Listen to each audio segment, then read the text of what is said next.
Today, in the first Skylands Roundtable, we discuss Governor Murphy.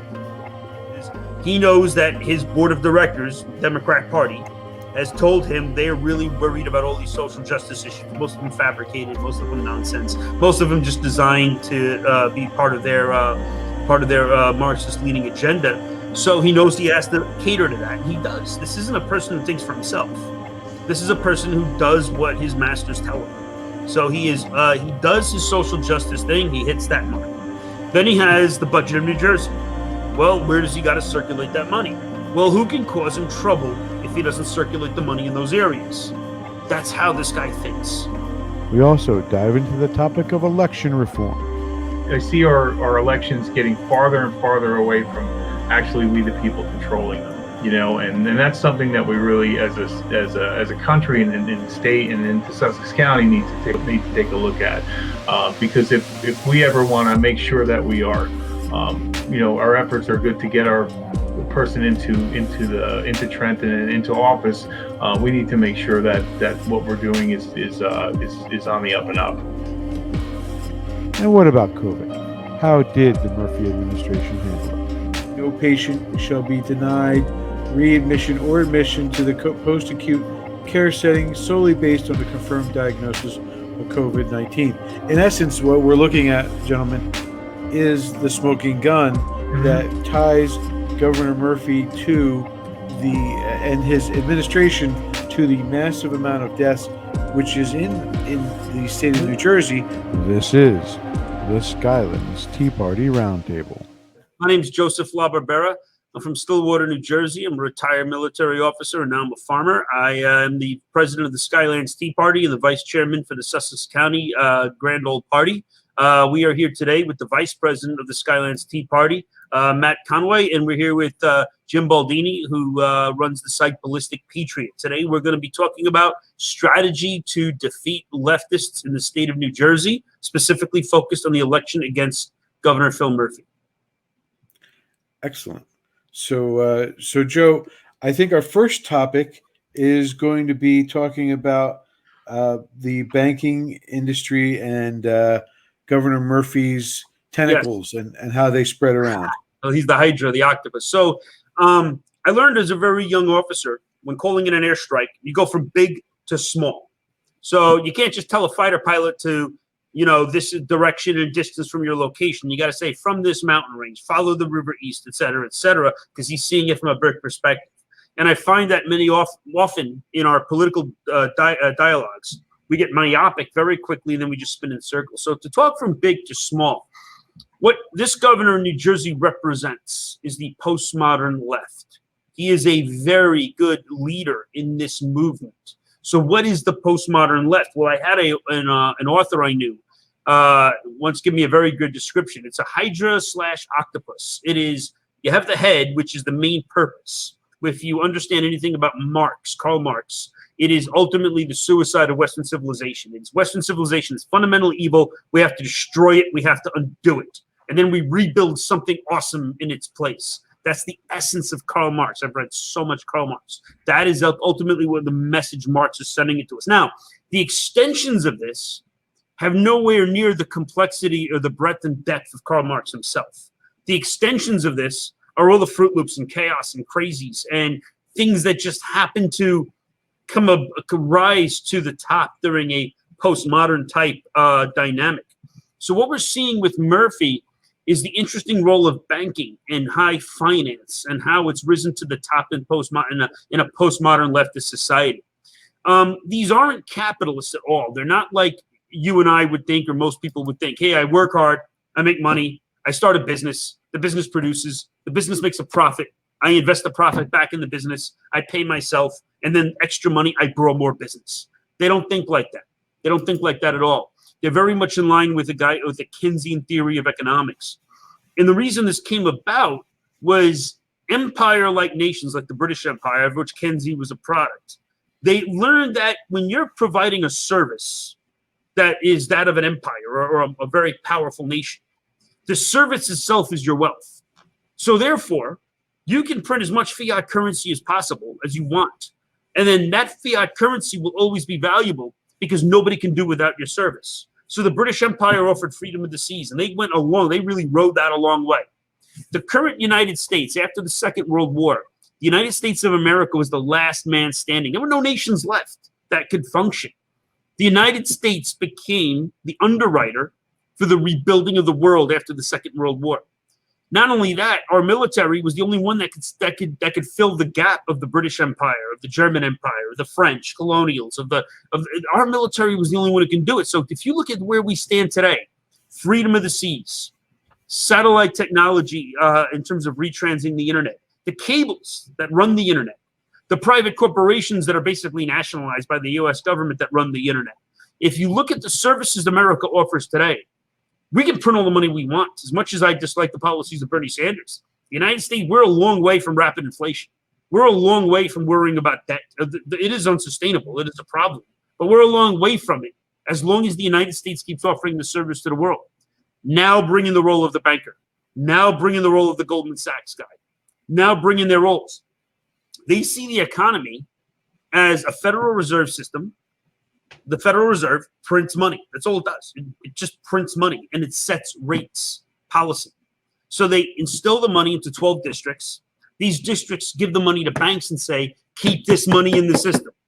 It's just like in the military. You get an allocation of ammunition. You better shoot all those rounds. If you don't shoot all your ammo, you're not going to get you're not going to get the same allocation the next quarter. The banks look at it from that perspective. They don't look at it from build manufacturing, build an economy. Let's have viable farming. Let's have ports. Let's have a great maritime industry. Let's have healthy jobs. They don't see it that way.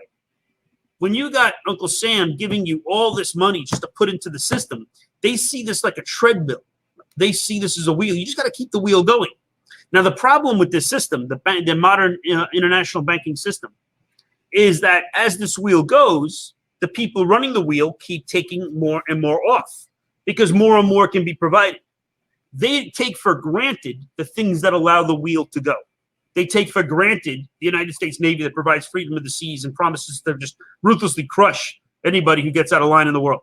They take for granted the U.S. military in general. They take for granted our phenomenal satellite architecture, which no country comes close to running. They take for granted the National Reconnaissance Office, which handles this massive system. So they take all this for granted. So when you're looking at a banker like Murphy, Murphy sees the world of a treadmill of money. The money keeps coming. We keep circling it. And smart people like me, Mr. Murphy, and I must be smart because the banks gave me an important job. I'm the one who decides where this money goes. Simple private equity. Hey, we got 90 million in this portfolio. Where's this 90 million going to go? Oh, we're going to put it in senior citizen housing. What about this 40 million? Where's it going to go? Well, there's a guy on the board of directors, and he really thinks we should do mining operations in Nigeria. He thinks that's important. Wait a second. Now we're going to be woke. Now we're going to worry about social justice. Let's have some money in those causes too. So how their boards of directors influence these banks determines where they focus their money. There's no grand or great or brilliant economic strategy here. So when you're looking at a man like Murphy, it's ideal that he gets put in place as governor of New Jersey by the banks because the population that feeds these banks is largely in New York City, is obviously New Jersey. He is here to make sure that they have a talent pool in this state to supply into the banks, into the banking systems. And also it's an extremely wealthy state to manage. And he is an ambitious man. But that's how you got to look at him. You got to look at him as, in the Hydra, you have the head. That's Marx. We want to destroy Western civilization. Western civilization is evil, and we're going to rebuild it with all these really smart people that make everything good. Very much Plato. Marx loved Plato. Plato believed that the world will be perfect where philosophers can run it, and everybody else just shuts up and colors. Now, the extensions that have popped off of Marx, one of them is now the modern investment banking industry. It's not capitalistic. It is utterly at its core a Marxist way of thinking. It doesn't believe in building capital. It doesn't believe in achieving it. It doesn't believe in sustaining an economy. It believes in controlling a currency that they take for granted will be valuable and telling where to apply it based on priorities given to them by whoever their masters may be, the smart people. In this case, look at the board of directors for a big investment bank, and you'll see who's governing where that direction of that bank goes. That is how I would offer to look at what we're dealing with. We're dealing with a tentacle of an investment banking mindset, of controlling currency and resources, and placing it where somebody gives you these priorities to go. That is how I see Governor Phil Murphy. Oh, very well put. I think one of the things that so in essence you're saying that this guy is the one. He's the head of the Hydra. Is that what I got? He's He's a major tentacle of the Hydra. He's not the head. Major tentacle. A man like Phil Murphy doesn't see himself as a Marxist or a communist or anything. He's a banker. He sees the world as a banker sees the world. He doesn't see it in any kind of in fact, whenever he's been pulled into a philosophical direction, he's washed his hands of it. Look what he said about the Constitution. It's about my pay grade. Remember that? He doesn't. He sees himself very simply as a manager of resources, and he has a constituency he has to answer to. And if you're not in that constituency, you're just an annoyance to him. And this is why he's bred so much hostility.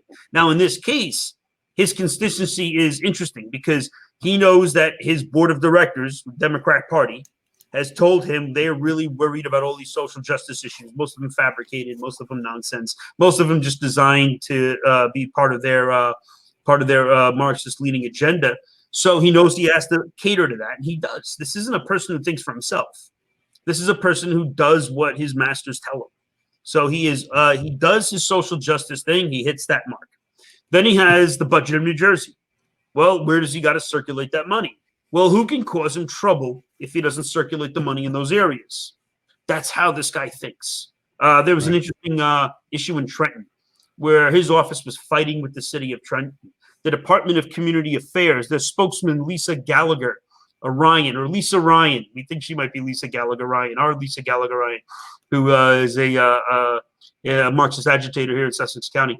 And there's an interesting article describing how her group, the Department of Community Affairs, was caught between the city of Trenton and the state of New Jersey, the governor's office, the governor and the mayor of Trenton, fighting over where money was going to go. The money was supposed to go to Trenton so Trenton could actually do good stuff. And it was supposed to be managed by the Department of Community Affairs. But the Community Affairs had made the web of managing this money. They have made access to the money almost impossible for Trenton. Why? Well, they want to hold on to the money themselves, obviously. So Murphy stepped in. Murphy was using it. So Murphy actually probably did a good thing on this. He stepped in it, did a memorandum of understanding, got Trenton the money.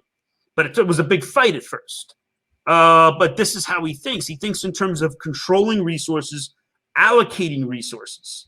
He doesn't think in terms of the multifaceted aspects of any kind of United States state. He doesn't think like that. He's not thinking agriculture. He's not thinking ports. He's not thinking manufacturing. He's not thinking pharmaceuticals. He doesn't think like that. He sees it as where resources got to go so I can achieve. I can make my master. He is a allocator of resources based on priorities given to him. That's what drives the way he thinks. Yeah, money is there's no consequence for running out of money because it's not something that he worries about because you can just constantly print. And then you can go to where your ideologies lie. You can go to where you can and I wouldn't necessarily say that he's not that he's not the head of the Hydra or one of the thinking parts. I think that just as a group, the left and people in leadership on the left are just that. They're all of it to me all of the same mind. And it's just and these arms, these different social issues that they put it out. Where the money goes to, it's just why not? They have the vision of what they want to see the world at. There's really no consequence to them spending all these kind of money or just getting more of it, because in their heads it's going to where it want to do, and there's like I said, no repercussions, and just, we're not in any danger of running out of it. So why not? So I think that's what you were saying about that's the way he thinks about money, not like somebody else who pays bills or grows wealth or any of that kind of stuff. It's just kind of a never-ending supply. So let me manage it and put it to where my ideologies lie. And the more you manage it consistent with your boss's priorities, the higher you move in the organization. Right. You start out as an analyst, Excel. You go to your associate, who then grades your Excel. And then if you get really good, you become an associate. So you're the one red penning the analysts. And then if you're a really good associate, you can run these Excel sheets really well. All right, we're going to bring you on and make you a manager of something, and you're going to help manage this little portfolio. You keep that portfolio. You keep reporting. You don't really run the portfolio. There's people out there actually doing the work. But your reports on that portfolio, they do good. They meet the expectation that your higher ups have. The more you move up, and the more you are now in charge of briefing. So he sees himself as in charge of all this money. He's got to make sure it goes to all these places. Mm-hmm. He's got his analysts and his associates doing it, and his VPs doing it, and then he has to report back to donors and the party itself on where it went and how he's done things to accomplish their objectives. And that's his mentality. So how do you beat someone like that? You have to show that the Democrat National Congress, you have to show the dark money donors, you have to show his open donors, you have to show banks, because investment banks donate a lot of money to him. You got to show him that he isn't running the show in a way that meets their priorities. And they will find another Democrat to put in his place. That is one way to beat him, which is a hard nut to crack, because this is a man who's mastered the art of making his bosses think he's a good guy. No, that's true. And now, taking back to this and what the mentality of Murphy is, that I just can't get out of my head that time that he was doing a town hall, and one of the people in the town hall approached him and talked to him about how much the taxes were killing him, and his response to them is, it pretty much dismissed the guy and just announced to the rest of the room was that, hey, if you're not for taxes, then maybe New Jersey's not for you. Oh yeah, that was critical. But it just ties right into exactly what you're saying here. That's how he thinks of money, and that's why he gets. And that's another way to beat him is to really, to show the contrast of what the actual reality is to those type of things, and what that's doing to your average homeowner in the state and your average family in the state. There's other people other than the kind of radical left out there that's really paying the price for all this stuff. Well, Matt, you raise a great point, which actually gets to where your strength here is in the election. Can you identify for us like the different ways in which you're talking about basically a frontal attack on Murphy's position. He's identified himself as somebody who doesn't care about the taxes being high. He's identified himself as not caring about the individual's rights with the Constitution, and he doesn't believe it's a viable document. What other ways can we address this situation? Because he is the candidate to beat. He's the guy that no matter what happens in January, he's the guy that we all have to come together and defeat in November. So can you explain that out a little bit? Yeah, I mean, well, with the elections, we had the mail-in voting, and that was just an attempt to just flood the zone with ballots. The problem with it is why we're not doing that again for this term around. Is because it didn't really work out too well in the Democrat favor. That they didn't get the result that they wanted for that because Republicans sent their ballots in. So that's the kind of thing that they weren't counting on. So now this election year, what the big thing is the early voting and the extended time, and that's where they're really focusing on getting this done. But for the elections in New Jersey, I think but it really has to the ultimate goal with it is getting to voter ID, in-person voter ID, election day, and hand count ballots. I mean, that's the ultimate, goal for where we can go back to trusting what's going on. Right now, the biggest thing is what the big step to do is to clean up the voter rolls. According to Judicial Watch, put out an article a couple of months ago, and New Jersey was on one of the states, most of the states actually, but I think it was like 37 states total, that had a over 100% voter participation rate. New Jersey is a state, we're at 102%. Some states were much higher, but it just shows that there's more people on the voting and the voter rolls than there actually cast ballots. And that's the thing that needs to get cleaned up. And I've been working with the group, the Voter Integrity Project, and they're a group out of Morris County, and really just been compiling the data for what we have in here in Sussex County.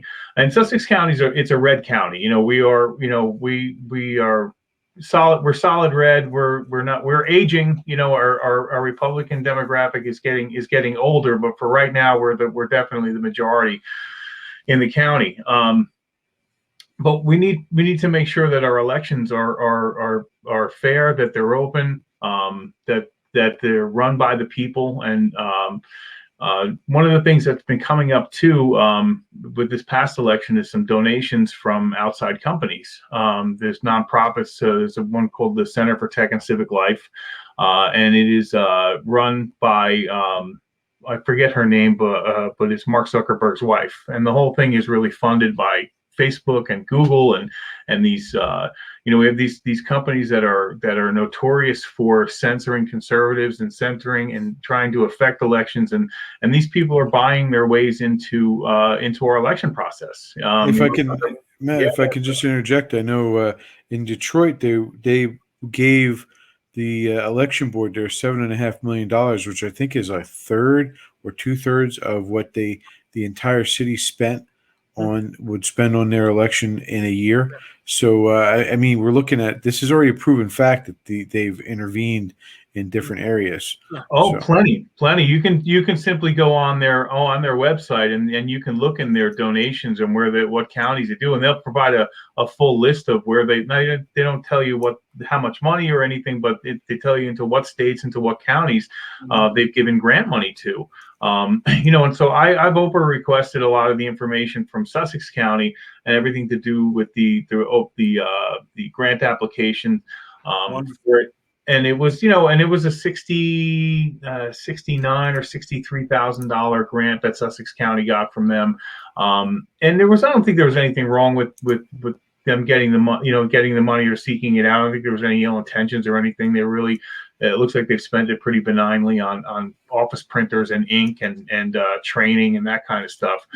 But I just see with a company like this and a group like this and the kind of direction that they're going is they're just more or less of a foot in the door to where they want to go next. So, and I just don't see, and I see our elections getting farther and farther away from actually we the people controlling them, and that's something that we really, as a country and state and into Sussex County need to take a look at, because if we ever want to make sure that we are, our efforts are good to get our person into Trenton and into office, we need to make sure that what we're doing is on the up and up.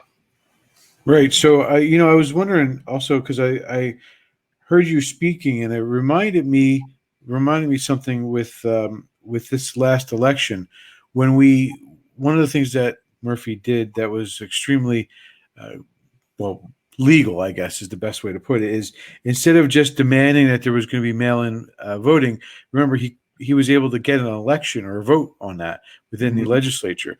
So he did that early on because he recognized the same problem that happened in Pennsylvania was going to happen to him if he didn't. He could see far enough ahead that it would backfire on him. But he can get them.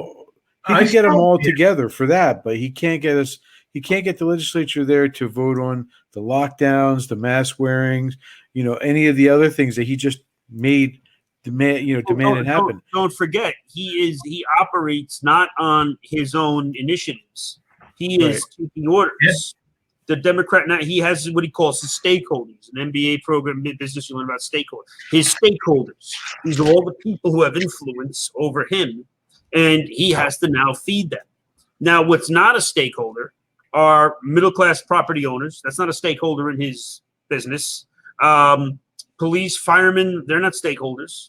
Small businesses are definitely not stakeholders. In fact, they're annoyances. They should be part of a big portfolio. They should be run by a large group that can control many of them. They should be part of a big thing. The idea that people are running their own businesses, that's weird to him. That doesn't make sense to a guy like him. So he is not looking at it from that perspective of that we would look at it from. He's looking at it very specifically as, I got to make my stakeholders happy. So masks is something the Democrats love.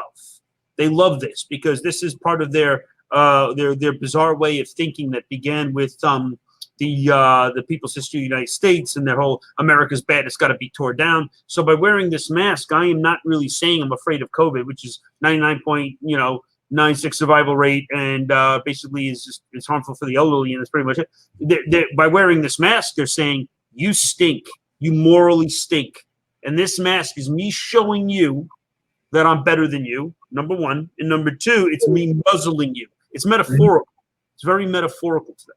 Oh, that's I've said that from the that it's not a mask, it's a muzzle. Yeah. It is. I mean, now they're doing this thing that I'm vaccinated. So that's the new the mark you have to hit. They've politicized this. If you look at it, because Trump says get the vaccine. He's one of the first people to get it. Trump pushed the vaccine. Trump was the one who stopped everybody from China from coming in because when this disease was coming from there, Trump did everything right. They completely twisted it and made it look like he was against it, and they're the ones who have politicized this now. They're using this as this medium for saying it's kind of like we used to call these guys the Blue Falcons, in the military. They get on the radio and they're not really in the operation, but they're yelling about the operation on the radio, talking about the operation on the radio, asking questions on the radio, but they're really doing nothing. And that is the leftist mentality. It's when they see something to seize on that resembles a warped version of what they think is virtue, then they project it and project it and project it, and until it goes away, and then they move on to something else. But this is what they've done with the whole mask and the COVID thing. They've taken it to the level of hysteria to shut down everything that they feel threatened by and run it. I mean, think about it. Trump was a very strong threat to the left. They're terrified of him. To this day, they're terrified. It's not terrified of him, but they're terrified of us too. When they attack him, they're attacking us. That's absolutely right. Yeah, yeah. I mean, it's amazing how many books I've seen, and some of them I read about the way they think the world should be. We should all be living in cities. The city should have these green walls, which are like big vegetable gardens on the side of the city that feed everybody. Nobody should live in the country. The country should be run by like agricultural co-ops and environmentalist groups. The suburbs are bad, and nobody should have cars. And everybody should live in these big, perfectly little run cities where their little organizations can be the deciders over who does what and when. It's a very, very bizarre outlook that they have on the world. It's a very Marxist outlook. And they ultimately they've taken everything they do is a manifestation of how they want to try to accomplish that outlook. Hey, I'm quarantining you in your home. Now you can't drive anywhere. You can't use your car. Everybody has to be quarantined. Nobody can go anywhere. I'm going to make everybody hide. And it's a 99.96 survival rate. Yeah. And we knew this from the beginning. They take things to the level of hysteria. And what's the next hysteria they're going to do? But see, that's the thing. They manufacture hysteria. They manufacture it. Hysteria is very important to them because hysteria is how they maintain control. And then if you are not buying into this hysteria, then you're the problem. Yeah. Then you're the evil one. You're the creator of the problem. Biden just came out with a tweet that said, you're going to wear a mask until you get your vaccine. It's your choice. So in the past, they have had times where people were compelled to take vaccines. Well, not compelled, but influenced. When the numbers have mandated it, but we've never even come close to that with this. When we had 30, when they did polio, I think it was like 30% of the country was getting infected. I think what did we have 3?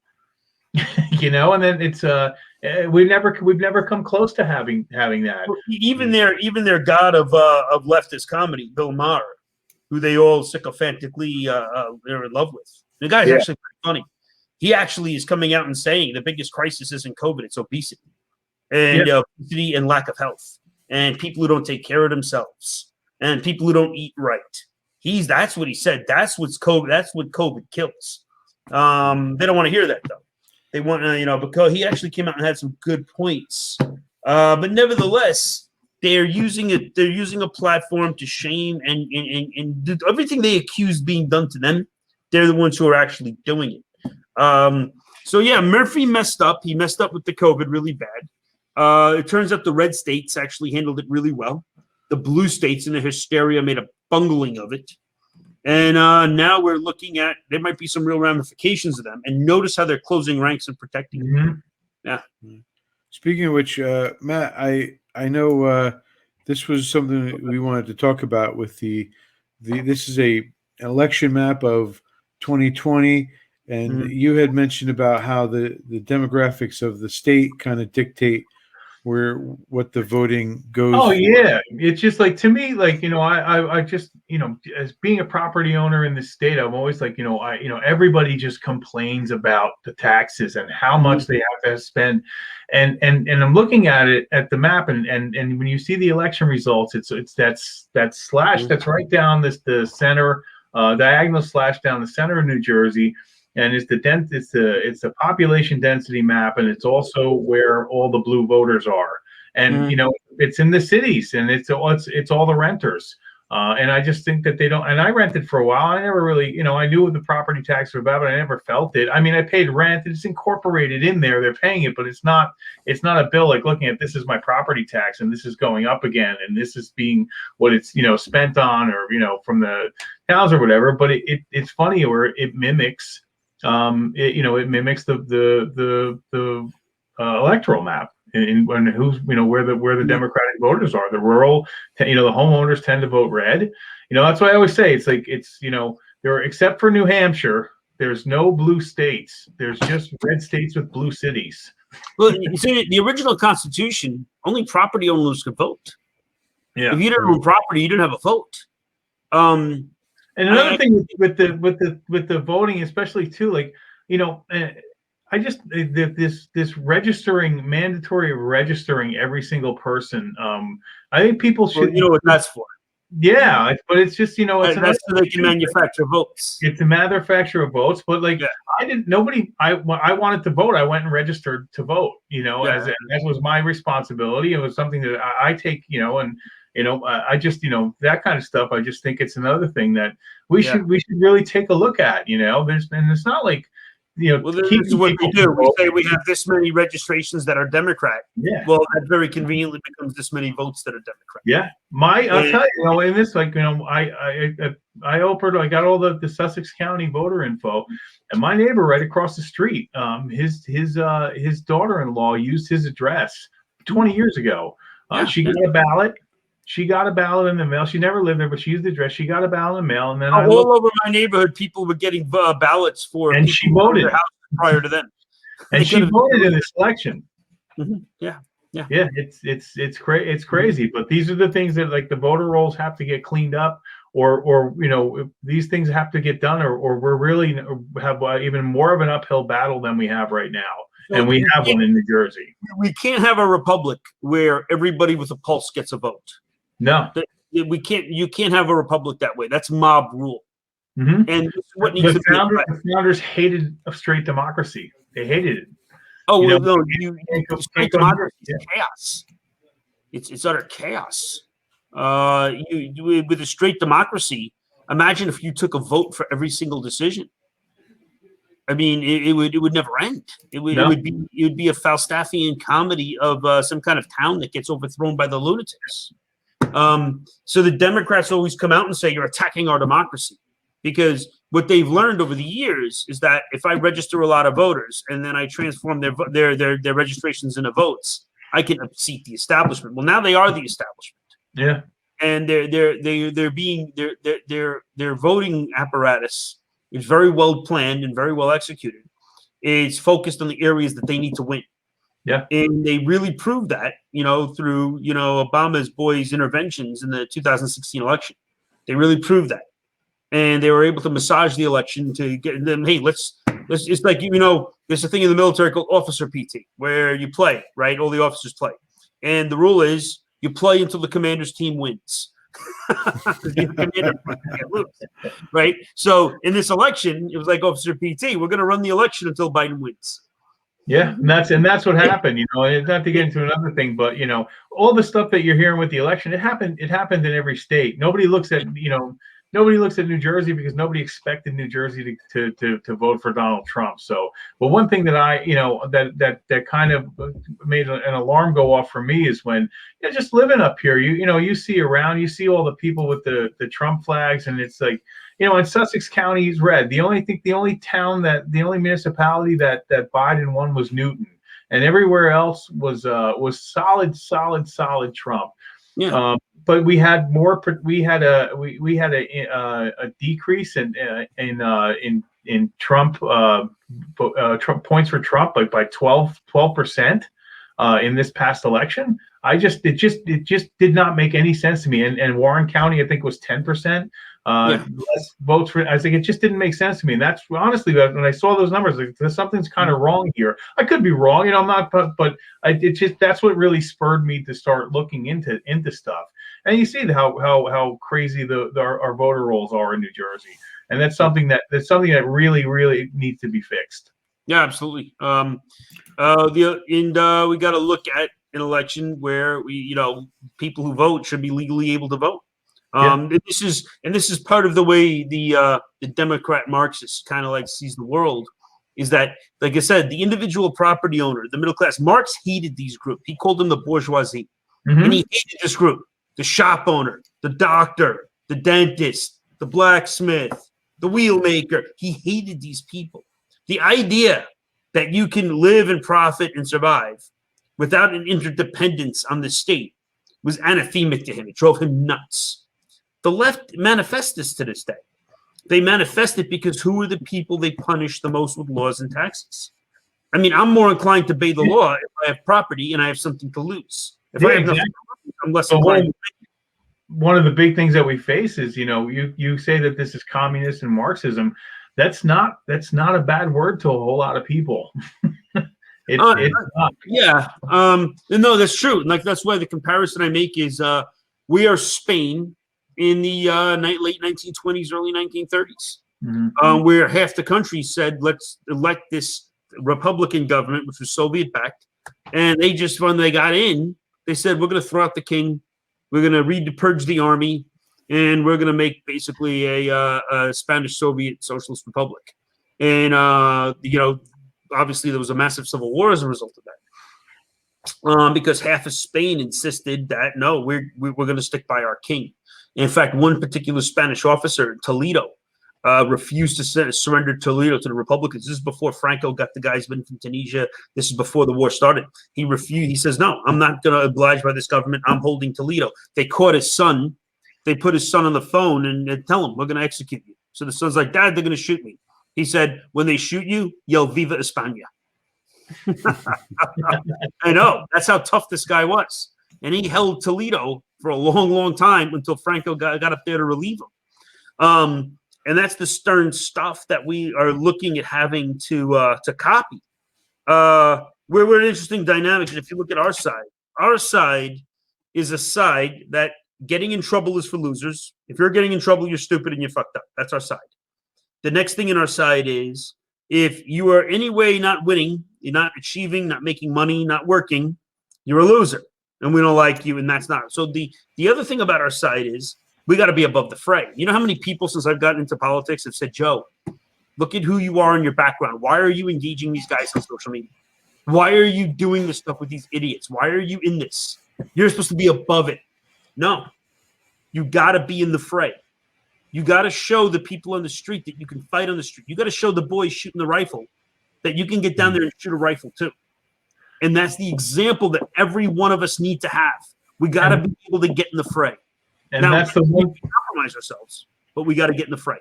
Yeah, but that's the one thing too. With you talked about talking to or even engaging in a debate online or going at it with one of them. You're never going to change them, but the important thing to realize is that there's probably like 3 or 4 people reading along with that you're having an effect on, and that's the truth of it. Had a huge effect in Sussex County. I mean, look at the commission meetings.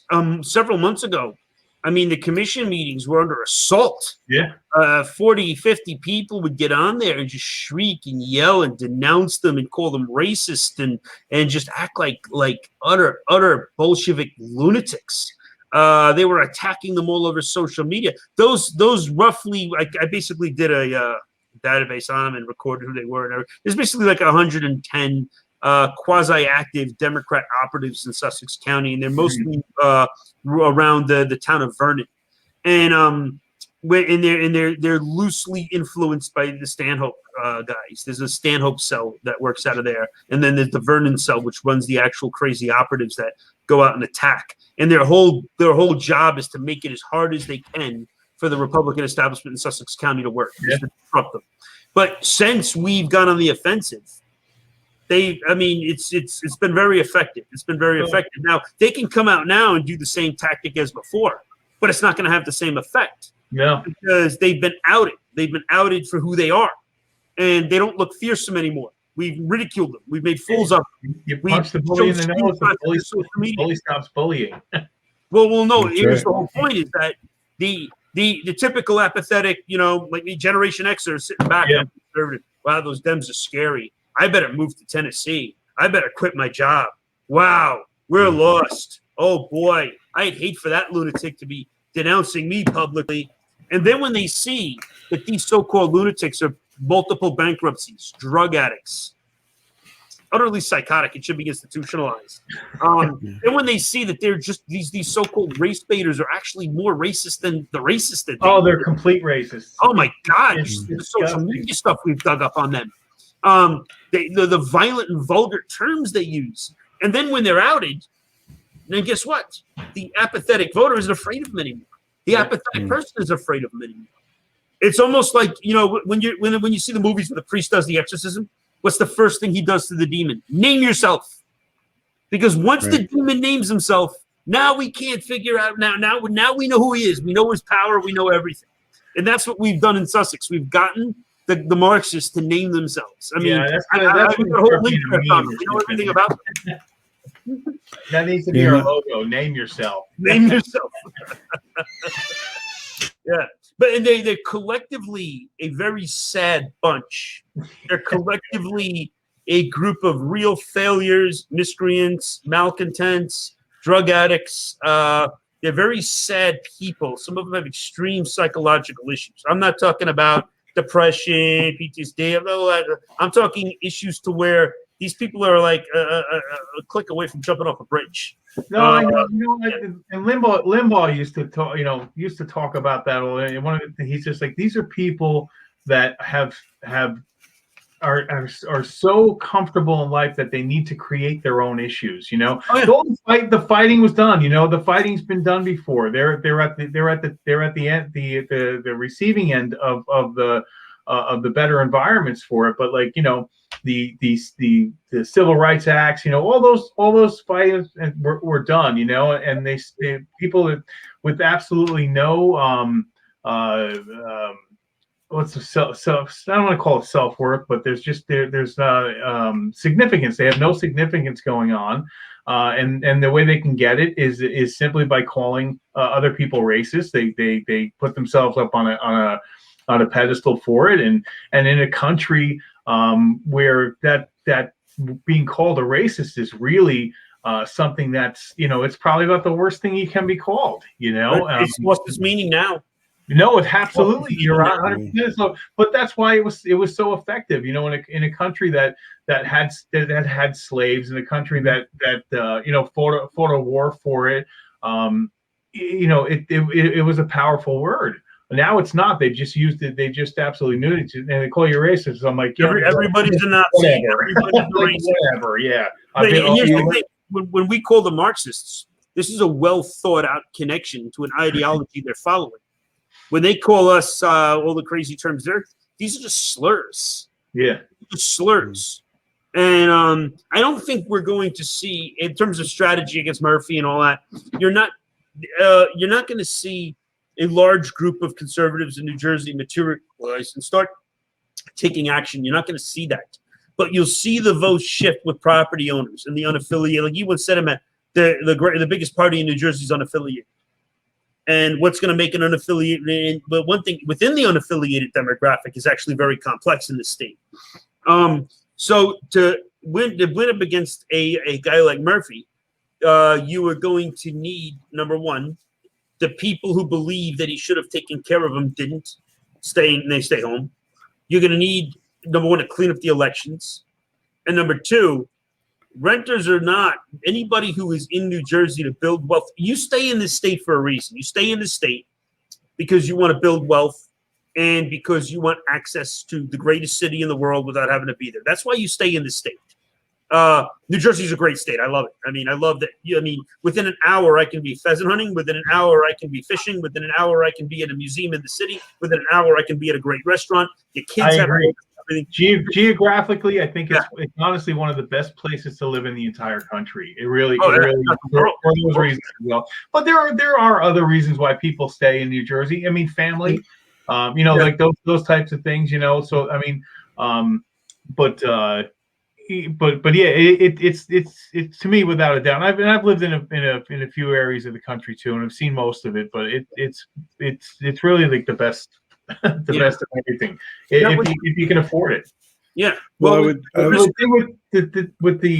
Murphy though, and this election coming up, to me, like the things like there's so many things in what's going on in the state that are not partisan issues. They're not Republican, they're not Democrat. Like a free and fair election is not a partisan issue. Illegal immigration is not a partisan issue. I'm not trying to demonize these people. I really am not. They're being incentivized to come here. Our president has opened the borders and said come, and they're coming. Right. But and I'm a chef by trade. And I've spent 30 years doing it, and I know exactly what it's like to not see your wages rise. To have to compete with an illegal workforce. And that's something that resonates with. You're such a racist, Matt. You're such a racist. Yeah. Listen, I know people that are here illegally, and some of them I've worked with them, some of them that they're friends, and I've gotten to really know and care about these people. But I'll tell them, I was like, you shouldn't be getting anything. You should be getting absolutely nothing. Yeah, and I don't have any problem saying that. But you see what the deal is. If they replace you with the illegal, now they got a voter and they got somebody who's compliant. No, you and I are brainwashed, Matt. We were brainwashed with these Americans who stand up for our Constitution and believe in our rights. We were brainwashed to think that way. An illegal who comes in, he's looking for a sugar daddy. He's not here for Constitution and freedom. No, he's not here. He's not here to be American. He's here for money because he wants to send it back home and have a better life and take care of his family. That's why they're here. Not have any interest in being Americans. So but that's the thing with this election though. I see so many issues that are not partisan. When you talk about the unaffiliated voter, these are the things to me is where you can get voters in huge swarms by talking about this stuff. Yeah, they will, and that's why the left is constantly stomping on that narrative. But what I believe is Napoleon had a great saying. He's like, never interrupt your enemy when they're making a mistake. It's bad manners. And one of their mistakes is all their leftist outrage type stuff. Because, I remember years ago, I had a liberal lieutenant colonel I was debating with as a junior officer. And he was really against, don't ask, don't tell was there. It used to be homosexuality was completely illegal in the military. Then there's don't ask, don't tell. Then they were talking about repealing it. And we were debating it and discussing. I'm like, well, sir, what are you going to do when the military now says you can be a transvestite, like a Corporal Klinger, and you can be in the army? That'll never happen, he said. That'll never happen. All right, sir, what are you going to do when you have married couples in the military now, woman and woman, man and man? What are you going to do when you have a commander in the military who is now having issues because he's in love with one of his troops? Oh, that'll never happen. I got an issue. All that stuff happened as a command inspector general. I investigated all that stuff. So that when people start realizing, like, I'll even quote my father. Remember back in the 80s, my dad was an old World War II vet. He was a Reagan FDR Democrat turned Reagan Republican. I'm like, Dad, look, thank you for 12 years old. You bought me my first rifle. This guy Dukakis, the Democrats, they want to take our guns. That'll never happen. Well, guess what? This stuff is happening. Mm-hmm. And we are going down to a road to a dystopia. And this isn't conspiracy stuff. This isn't John Birch Society hysteria. This is serious. And I think people are seeing this. Well, the election of Trump was proof of it. The election of Trump was proof of it. Mm-hmm. This next election cycle is going to be watched like hawks by a lot of people. Oh yeah. But that's the thing, But those types of things where I said that are not the partisan issues. I'd really like to start seeing these things addressed. Like, you don't have to deport all illegal aliens. You just have to stop them from getting work. They should be deported. Oh, actually, in the 50s, they were deporting. My father was a young doctor, and he was at Ellis Island, the same place he went through as a kid immigrating. He was out there medically evaluating people they were deporting. And Eisenhower said enough, and he deported a ton of people. Yeah, but it's just the cut off and I think one of the things that can be like a strategy is to cut off the incentive to be here. Right. Like really, that's where it focused. I mean, there's so many stuff wrong with our state, and that directly resulted from. And this goes back to the banker mentality. The resources he's putting behind helping illegals. Imagine if he put them into business stimulus. Mm-hmm. Imagine if he put them into tax rebates. Or imagine if he just left them into the pockets of the people who earn the money. Imagine that. That's kind of where I'm at with that. But yeah.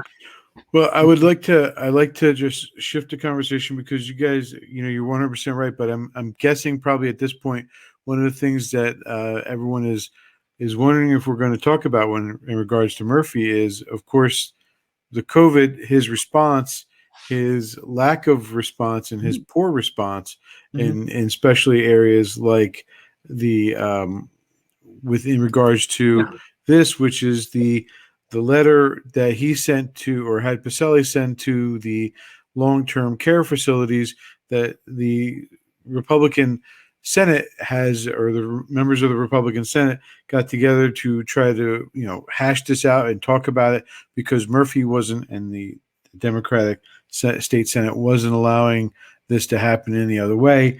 They were able to have a call where they had a number of experts talk in regards to the COVID crisis in the long-term care center. Of course, those of you who are listening or may not be familiar with it, right here in Sussex County, up in the northwest part of the state, was the largest death toll in a single day.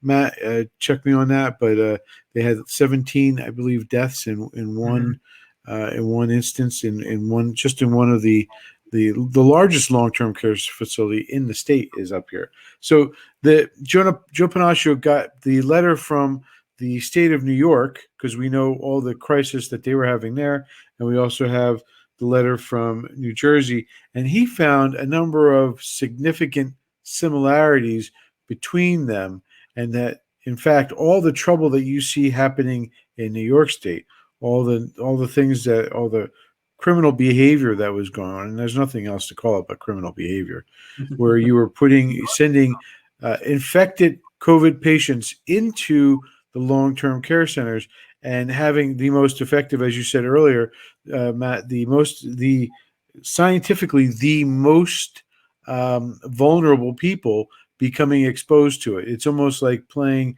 to giving it to the people who are most likely to get it, getting them exposed to it. And some key phrases in here, and I'll just read them off. In order to respond to the increase in positive cases, there's an urgent need to expand hospital capacity to be able to meet the demands for the patients with COVID-19. That's Pacelli.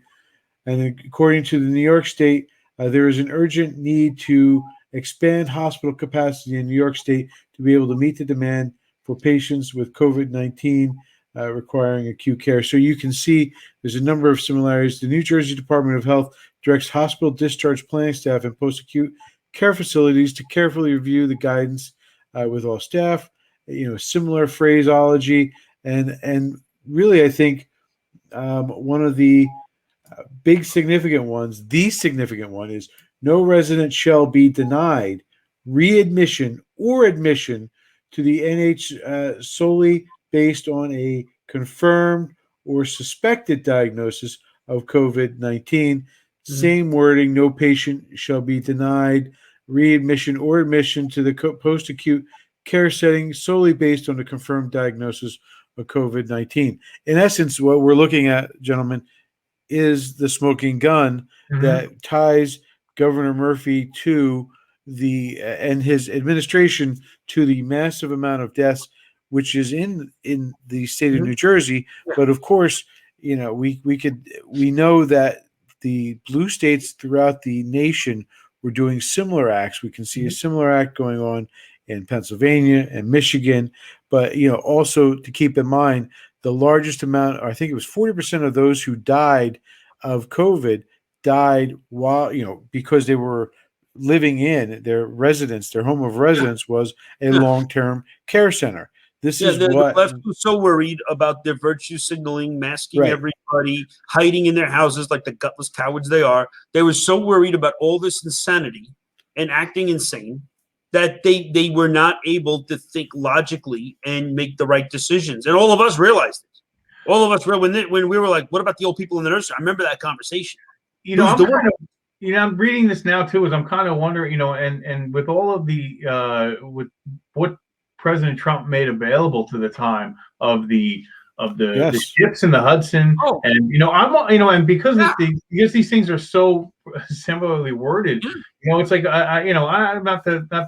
They used all this to take out Trump. All this was there. Never let a crisis go to waste. Solinsky. They used all this to take out Trump. Was this something that was done to make sure that none of that stuff got used? Because that ship stayed empty. That hospital Javits Center stayed empty. And there's a YouTube video where Murphy and Trump are sitting side by side, and Murphy's playing really nice with him, and Trump is complimenting him on everything he's doing. Yeah, so you're right. When the masters of the Democrat Party, and when their key influencers went to all their political leaders and basically go, don't you dare take help from Trump. Don't you dare work with this guy. He's the enemy. Yeah. It's this, when Sussex County, it's a big thing where they started it. The county commissioners have tried to introduce something to put a question on the ballot, I think, to have this investigated. Right. And it should be. And, like you, I've heard a number of these commissioner meetings, and there's a couple of these people who get on there and just want to blame Trump for COVID and everything. Well, right here, they're completely ignoring the actual smoking gun that we're looking at. Never approach a leftist with the idea that here is logic and here's what makes sense. Why aren't you understanding this? Never approach them with that, because it's not about that. They have a vision of the world, and they have extreme anxiety about their own insecurities. And they're trying to reach that vision, because if they achieve that vision of the world, that solves their anxiety that makes them into the neurotic lunatics they are. And don't you get in between that. In any other time in history, these were people institutionalized. These have been people who would not have been voting. These are people who would not have been in office in any other time in history. But what we've had with the American experiment, and now our lean towards a mob-like democracy, where as opposed to a Republican democracy, is we've now let all these demons have gotten out of hell, if you want to look at it from that way. So yeah, of course they're going to ignore it. That's just not even a question. The question is going to be, what apparatus in our current government is going to investigate and do something about this? And nobody is. Not while Biden is president. Nobody is. No. But now Biden is not president, and the next president, which was more likely going to be either Republican, probably DeSantis, or probably Trump again, then you're going to see it. Now, when Trump was in office, I said his biggest mistake is he's going to approach this like a businessman and not a warrior. He doesn't realize he's at war. He's going to be. Remember, he tried to deal with everybody. He brought in all the tech people. He met with Pelosi and Schumer. What's the first thing that happened when Pelosi and Schumer left the office? They spilled the beans with everything he said and tried to make him look bad. I think he got a real lesson. I don't. It's one thing I think that he was completely underprepared for, was just how bad it is in there, and to really how bad the left is and what they were going to do to him. Yeah. There's no reaching across the aisle to them, No. Yeah, but the beauty of this is they don't have teeth. The same people that they run to if we were to step out of line, any Republican were to step out of line and flirt with anything illegality, they'd run to the police in a heartbeat. On social media, what what they say to they. I've watched them argue with veterans on social media, and the veteran might be a conservative, and they will actually say to that veteran, "Hey, we'll report you for PTSD and get the red flag laws to take your guns." They'll actually do that. They'll actually troll and stalk veterans and conservatives on social media and threaten. This is what we're dealing with.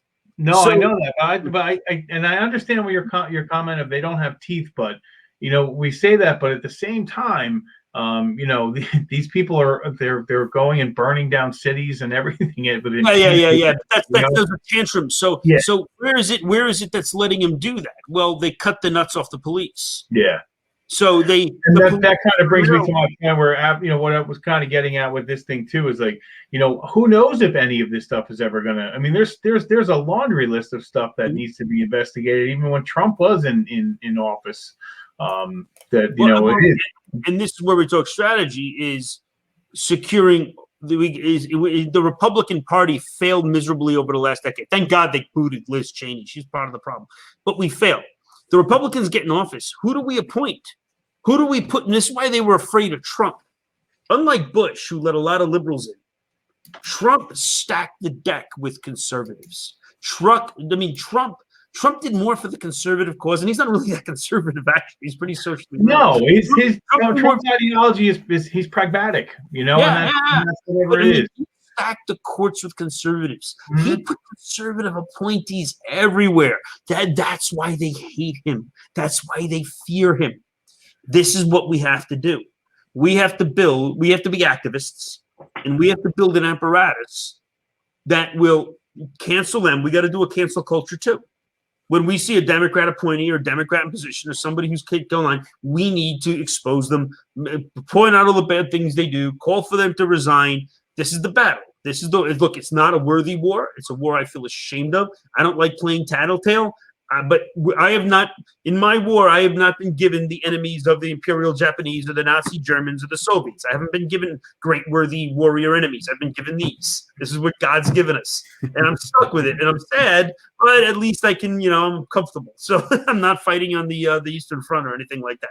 So we got to pull the cancel culture on them. And to do that, we got to do what they do to us. Right now, we need to know who donates to the Democrats in New Jersey. Who's doing their fundraisers? Who is associated with BLM? And then you start outing them. And then you start embarrassing them. And one other thing that we need to do as well is we need to get like more people involved. And I've had this conversation with a few friends of mine where I tell them that bitching on Facebook is just not enough anymore. You know what I mean? It's like it's just not enough. You have to get involved. It's time now, and getting people to go to their town council meetings, to go to their board of ed meetings, and get them used to speaking up because so many people are not. It's not just in politics; it's in day-to-day life. Yeah, I know, but that's what we got. Yeah, you work in a company, and that company starts putting a leftist agenda. All right, leftist agenda is fine. Wait a second. What'd you say? Did you say something that marginalized me? I'm going to make an HR complaint. Yeah. That's the war we're fighting. No, I understand, but that is because there is across the country. I mean, look, you just mentioned it before. Liz Cheney got outed. The only reason that happened is because people, like normal people, citizens like us, got mad and went and did something about it. It's the only reason that happened. Romney got booed in Utah. He's been censored. The only reason that happened is because people got on it and they got on the phones and they called their politicians, they called their representatives, and they made huge stinks, and they were not going to back down from it. That's why that Arizona audit is taking place. That's why the New Hampshire was, because people have to get involved. And then from Republican areas, we have to project Republican power into other areas. Yeah, like Sussex County, solid. I mean, their hope to Sussex, their real plan in Sussex is by building a lot of low-income housing and importing illegal immigrants, specifically around Vernon. They think they're eventually going to flip the tide with the rising demographic. So Sussex needs to counter that by putting a lot of permits and rules and saying you're not going to build crap homes, you're not going to build stuff, you're going to build stuff that's going to be nice. Then you bring in a different demographic to that. But we need to export that to other counties. And this is where the Republicans fail in New Jersey. Every Republican committee in every county is fighting its own battle. We're like the And Germanic. and I'll tell you, the biggest battle is half of those seats are empty on those county committees. Half of them are. Or they're filled, but with somebody who doesn't do a damn thing. So yeah, we need a major effort, and I'd like to see it come from the state GOP leadership. But I'm not that involved. I'm in the county, and this is where I'm at, where my role is. But if we don't see something strong come from the state of New Jersey GOP, if we don't start seeing effort and muscle and resources, then our recourse is to go to RNC National and start telling them, we need you guys' help, and we want you to start going through basically, hey, look, I got this RNC chairman. What's he doing? I mean, I actually met the current RNC chairman. He seems like a really great guy, but I'm waiting for action. I don't know what actions happen. I'm a soldier, Joe, and I haven't been given an operations order yet. Joe, I got to tell you, like I've been thinking about the same thing you are, and I know that there's a number of small groups, like the Tea Party, you know, small independent grassroots groups. I can tell you about. There's one in Delaware County in Pennsylvania that I've been talking to, Delco Force. They're whipping themselves up, and they're doing a great job of maintaining themselves and building. But they've, you know, I don't want to say that they're bypassing the party itself, but they're not going to wait for them, for the main party to do something. That's a huge thing, G. With nobody is coming to save us. Nobody's coming to save us. We have to do it ourselves. And that's why a lot of people. I joined the Tea Party because that's where we belong. Yeah. And this Republicans, I got a Republican friend. I was just talking to him. He's up in New England, banker guy, and we were talking, and he goes, "You're the Tea Party. I never thought you were crazy Republican." I said, "What? Who do you think fights for your rights?" Yeah. Well, that's because of the Liz Cheney, George Bush. That's because they, what was the admiral's son, John McCain. They demonized the Tea Party. And you know, I was listening to Mark Levin last night, and he pointed out how George Bush and Michelle Obama are really good best friends, best buddies, right? and he goes, we'll never get any help from that guy.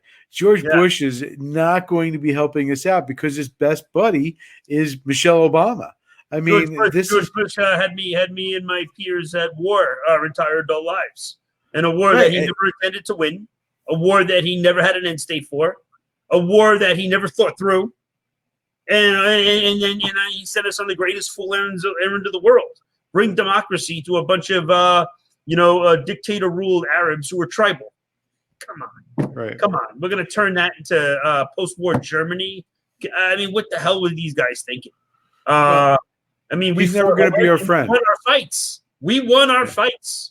And we won our fights gloriously. I mean, I got news for you. We did our country proud. There's no doubt about that. But we did it on a fool's errand. The mission itself was off. The mission itself, stabilize and support the Iraqi government to bring democracy to Baghdad province. That's the kind of mission statements we used to get. How do you tell an infantry platoon? You know what that's like? I would never brief that to an infantry platoon. But I mean, imagine an infantry platoon of 19 and 20-year-olds getting told this in a mission.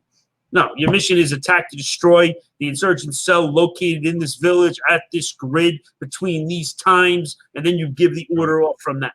Not this high in the sky State Department talking point crap, which was the essence of the Bush administration in this war. Well, you know, that's, George Bush is, he would never get elected today. And these guys they represent the elder statesmen, quote unquote, of our party. And that's why we can never expect or hope to get any type of, support from these guys. When George Bush paints amputee veterans, it's Trump who was fixing the VA to help those veterans. Right. And those guys lost their legs fighting under George Bush. They lost their arms fighting under George Bush. So now he paints pictures of them, and waxes poetically. Disgusted with that man. Well, guys, we're at 1 hour and 7 minutes. I don't know if you wanted to continue a little bit further, or if you wanted to call it quits. I don't think anybody's really going to watch more than an hour. So yeah. We are three startling, amazing guys, so you never know.